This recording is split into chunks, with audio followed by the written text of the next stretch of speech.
Dari pemerintah sendiri, Kemenparekraf memprediksi ada 250 juta pergerakan wisata dalam negeri menjelang libur Natal dan juga Tahun Baru. Seperti apa prediksi dari Anda? Mungkin saya akan ke Pak Budi terlebih dahulu, begitu ya, apakah memang sesuai angkanya atau justru sebetulnya tidak sebesar itu? Seperti apa? Ya, kalau terima kasih Mbak Eva. Kalau angka ya kita memang masih tentatif ya. Tapi jujur saya melihat pada tahun ini memang terjadi pergerakan yang luar biasa. Jadi biasanya pergerakan wisata pada akhir tahun Natal itu terjadi biasanya di atas tanggal 18 ke atas lah ya setelah masuk season benar-benar. Tapi saya melihat kemarin itu mulai minggu kedua ya, saya coba cek dan dapat laporan dari kawan-kawan seluruh Indonesia juga di beberapa destinasi, terutama di kawasan Jawa, ya, kawasan Jawa dan sebenarnya itu telah terjadi peningkatan yang luar biasa. Itu minggu kedua ya. Dan pergerakan wisatawan ini, terutama domestik ya, ini masih berjalan sampai sekarang. Jadi ada kecenderungan menurut saya mudah-mudahan apa yang disampaikan oleh Pak Menteri Menparekraf terkait dengan meningkatnya pergerakan wisatawan Nusantara pada saat akhir tahun ini, mudah-mudahan ini bisa menjadi satu kenyataan ya. Dan tentu saja kita berharap tahun ini jauh lebih baik dari tahun kemarin. Coba. Oke, baik. Kemudian dari Pak Alan sendiri seperti apa melihat angka ini dan juga mungkin kesiapan begitu Pak dari industri perhotelan sendiri menjelang libur Natal dan juga Tahun Baru? Ya, kalau kami dari perspektif hotel ya, kalau kita melihatnya memang peningkatan itu sudah mulai terjadi di mulai minggu kemarin ya, akhir minggu. Karena ini juga menarik bahwa anak sekolah sebenarnya sudah mulai libur. Jadi kalau kita bicara domestik itu pergerakannya sudah mulai meningkat dari mulai weekend kemarin tuh udah mulai meningkat. Nah, tentu nanti akan terus meningkat mulai dari weekend besok dan juga nanti ujungnya mungkin ada di akhir tahun ya, tanggal 31 Desember kira-kira. Peningkatannya akan terjadi seperti itu. Nah, kalau kita lihat lagi dari apa namanya, dari sisi reservasi, peningkatan reservasi itu terus terjadi. Khususnya daerah-daerah yang memiliki daya tarik khusus ya untuk pergerakan domestik. Mungkin tempatnya Pak Ardiansyah juga hotel-hotelnya udah mulai meningkat tuh, di Bandung ya.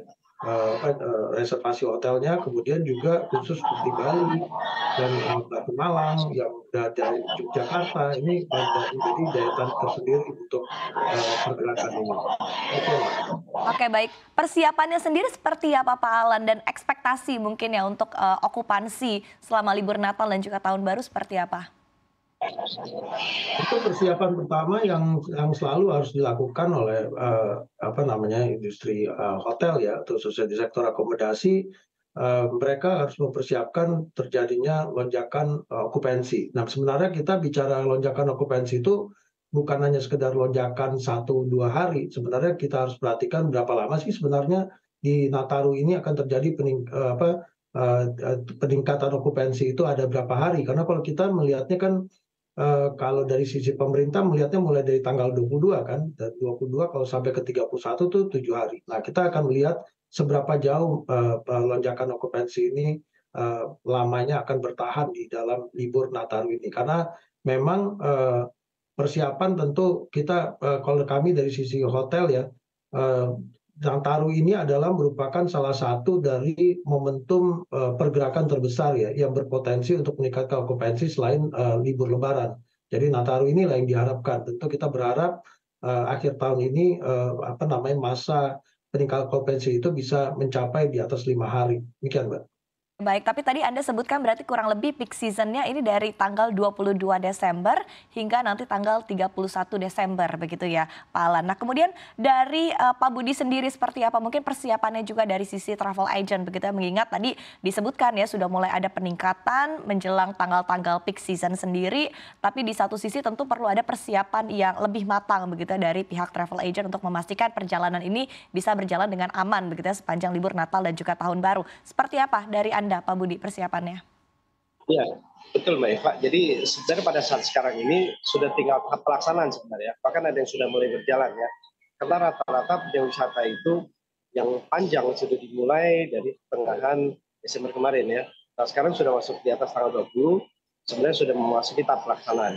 Mengenai persiapan tentu saja kawan-kawan kita dari Biro Wisata, dari Asitas Indonesia pasti sudah menyiapkan Pertama tentu saja paket-paket yang diminati oleh masyarakat ya berdasarkan keinginan yang ada saat ini.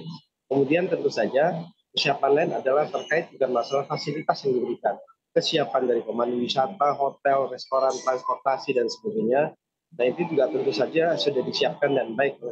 Termasuk juga masalah-masalah yang kita sampaikan terkait masalah destinasi, apa namanya, kemudian juga masalah masalah apa namanya cuaca saat ini ya terkait dengan kita juga menghindari tempat-tempat yang apa misalnya seperti sungai dan sebagainya yang dimana kita tahu pada saat ini pada musim hujan nggak sering terjadi longsor dan sebagainya ya jadi hal-hal kecil sampai seperti itu juga kita antisipasi Oke, termasuk baik. juga masalah ini Mhm, mas mhm.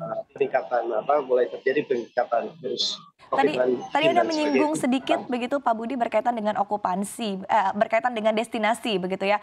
Mungkin bisa digambarkan begitu mungkin, destinasi favorit begitu bagi masyarakat menjelang libur Natal dan juga Tahun Baru di akhir tahun 2023 ini sendiri seperti apa? Apakah memang masih terfokus kepada kota-kota besar dan juga tujuan destinasi favorit atau justru memang sudah mulai tampak ada muncul nih destinasi-destinasi baru yang menjadi pilihan masyarakat? Iya, kalau yang mendominasi masih ya, masih destinasi yang di tempat-tempat biasa seperti Bali, kemudian juga Lombok ada peningkatan, Labuan Bajo saya lihat juga ada peningkatan ya. Lalu di kawasan Jawa itu Yogyakarta, kemudian kawasan Jawa Barat, Bandung Raya. Tapi kita lihat juga sekarang mulai ada sedikit pergeseran juga ke arah Sumatera Barat, kemudian ke Sumatera Utara, karena di situ juga ada destinasi super destinasi juga ada di sana ya bahkan mulai ke apa namanya ke Sulawesi juga sudah mulai ada. Ya kita tentu berharap ini juga terjadi pemerataan ini kunjungan ya. Jadi apa yang kita promosikan sekarang itu bukan hanya ke tempat-tempat wisata yang sudah biasa, tapi kita juga mempromosikan supaya wisatawan atau calon wisatawan itu juga masuk ke destinasi-destinasi baru ya supaya pariwisata ini benar-benar memberikan dampak yang domino yang baik terhadap seluruh masyarakat di Indonesia.